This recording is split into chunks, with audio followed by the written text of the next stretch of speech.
Stray voltage is a political idea of, something bad is coming. You need to distract everybody so nobody pays attention to it. They pay attention to the stray voltage. Because, stray voltage fires things up, stirs things up, can cause short circuits, cannot be good, and you gotta pay attention to it. So during the Obama years, David Plouffe was a strategist for Barack Obama. He's now on the outside, whispering in Joe Biden's ear and the ears of the administration. He's also a lobbyist, but David Plouffe, Obama would come out and do things that distract people from unfavorable news towards the Obama administration. So is the vaccine mandate stray voltage? Steve Krakauer wants to know, and it really makes sense. When you think about the news, no one really talked about it except for me. I spent some time on it. Fox News did. A lot of media outlets buried it or didn't cover it at all. But the stray voltage is the Biden administration comes out, says we're going to mandate vaccines for employers, 100 employees or more. If you don't want to take it, you got to do a nasal swab multiple times a week. Now, pay no attention to the fact that OSHA, the Occupational Safety and Health Administration, or whatever it is, hazard, whatever, they don't have the manpower to enforce this. They don't have the manpower for compliance. They don't have the manpower for inspection. They don't have the manpower for it.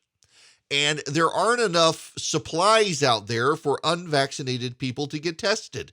And it takes a while for the test, unless you do the rapid test, and then it still can take up 15 minutes or longer.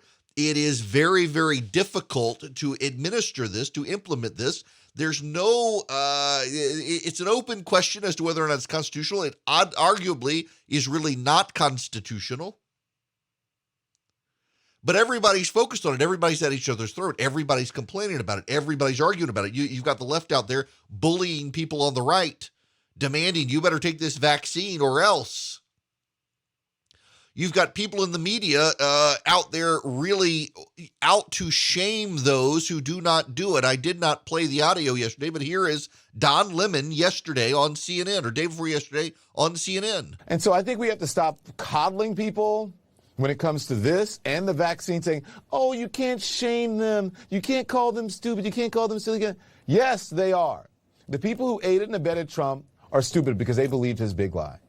The people who are not getting vaccines, who are believing the lies on the internet instead of science, it's time to start shaming them. What else? Or leave them behind. Because they are keeping the majority of Americans behind. Don Lemon is overly emotional these days. Got some issues. Wants to shame people. So much for love your neighbor. Doesn't want to love his neighbor. Wants to shame them if they don't do what Don Lemon wants. There's been blowback even at CNN about Don Lemon's monologue that CNN, whether you think it has or not, CNN has internally prided itself on not being MSNBC, but Don Lemon is the male Joy Reid at this point and wants to shame people over the vaccines, supports the vaccine mandate. They're defending the vaccine mandate, but it's stray voltage. If Steve Krakauer is right, and I think he is, it's stray voltage, because you know what they're not talking about, what they've expressly ignored, what came out the very next day that no one did a good job of covering.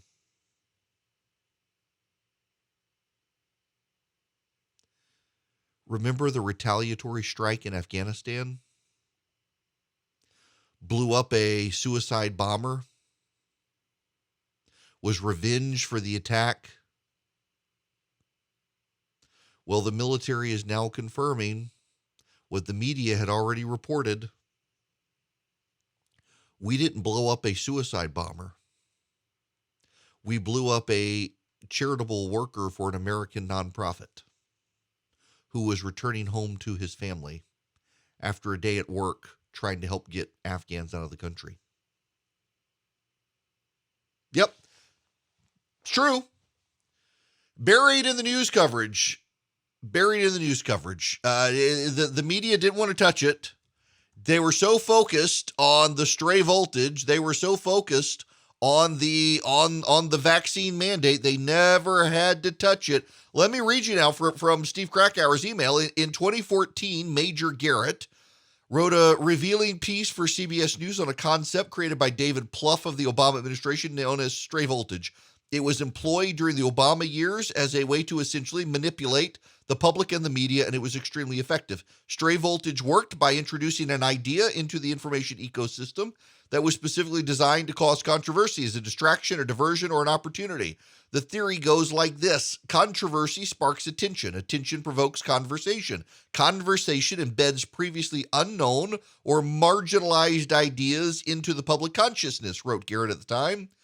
Plouffe is now picking up checks as a board member for various companies. He regularly appears on MSNBC. He's not part of the Biden administration, sometimes known as Obama's third term, because of how many former Obama administration officials are already in the mix. And it seems like the stray voltage concept has made its way into the new administration. Last Thursday, President Biden gave a much hyped speech with new information about COVID rules and regulations that featured one element that has drawn the most attention. Biden's announcement he would require all private companies in America larger than 100 employees to require COVID vaccines on weekly testing.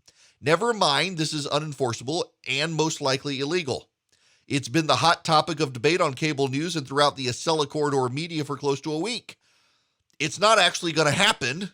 If it's not actually going to happen, then what does Biden have to gain by introducing it? Well, for those who support vaccine mandates, this is a show of just how tough the president is on those dirty, unvaccinated Americans. It gives the media something to point to as a show that Biden isn't messing around. They happily oblige with the storyline. Now the question becomes, what's this stray voltage thrown out to controversialize the COVID conversation, feed red meat to the base? What's it meant to distract from? Perhaps we found out the very next day with reports from the New York Times and the Washington Post. As the reports show, the drone strike on August 29th of a supposed ISIS-K operative that led to the deaths of several bystanders because, as the media said, there were likely explosives in the car, was actually not a terrorist, but an aid worker. Analysis of the video feeds showed that what the military may have seen was Mr. Ahmadi and a colleague loading canisters of water into his trunk to bring home to the family. At the time, CNBC reported it as, quote, U.S. drone strikes an ISIS-K vehicle packed with explosives in Kabul.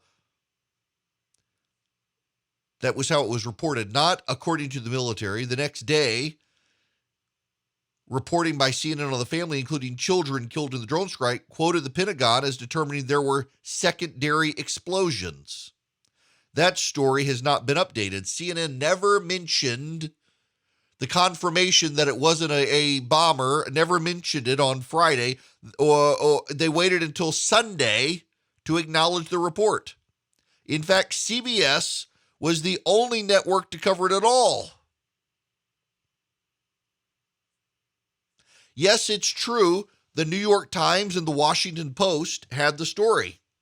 Times investigation in U.S. drone strike, evidence suggests no ISIS bomb. Subtitle, U.S. officials said a Reaper drone following a car for hours and then fired based on evidence it was carrying explosives. But in-depth video analysis and interviews at the site cast doubt on the account.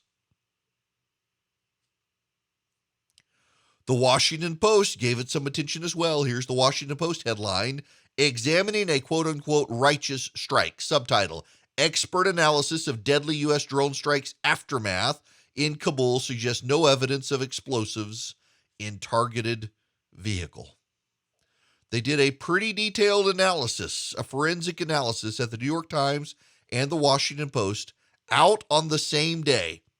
With, in the case of the Washington Post, 6 people collaborating in the reporting. Alex Horton, Sarah Kalin, Dalton Bennett, Joyce Soyoung Lee, Meg Kelly, and Elise Samuels.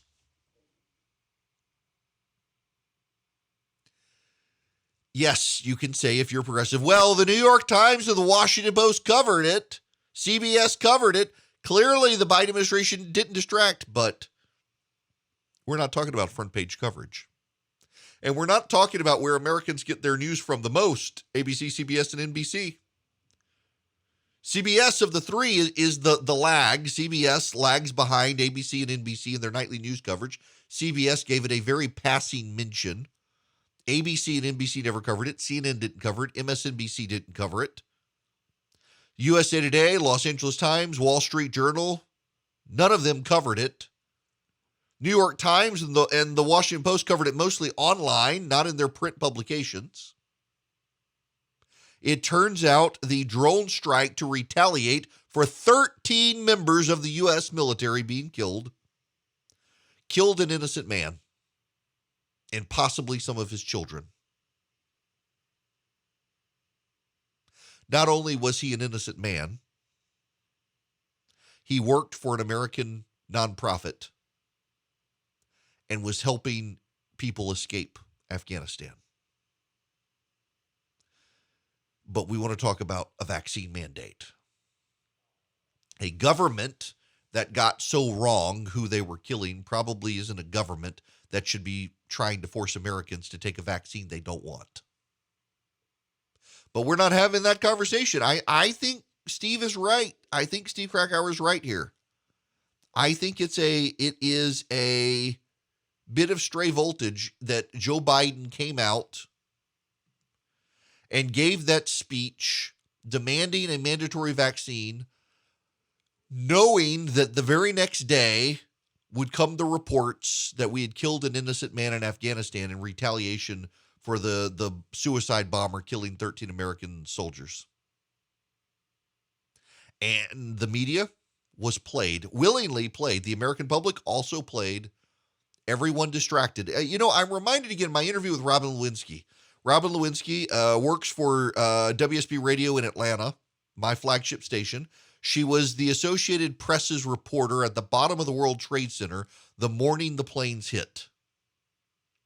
And in our conversation last week on September 10th, she said that, these people were plotting in a cave over 8 years while we were distracted by the Republican takeover of Congress, by the Clinton impeachment, by the death of Princess Diana. All of these things we were distracted by. They were single-mindedly focused. Even the Biden administration knows how easily it is to distract Americans and get them squabbling with each other so that we don't pay attention to the real headline here. The Biden administration promised that they could do over-the-horizon attacks and gather intelligence to retaliate. They used this bombing as an example of how we didn't have to be in Afghanistan because we could still launch strikes and blow up the bad people who do things to us. And it turns out we didn't do that. Turns out they lied. It turns out an innocent man died and parts of his family died. And that man was a man who was a hero trying to get people to escape from Afghanistan, help them get out of the country before the Taliban took over, and he lost his life thanks to an over-the-horizon missile strike that the Biden administration said could be done effectively. And now we know it can't, but we're all too busy squabbling over the vaccine mandate to appreciate the fact that we're totally screwed now in Afghanistan.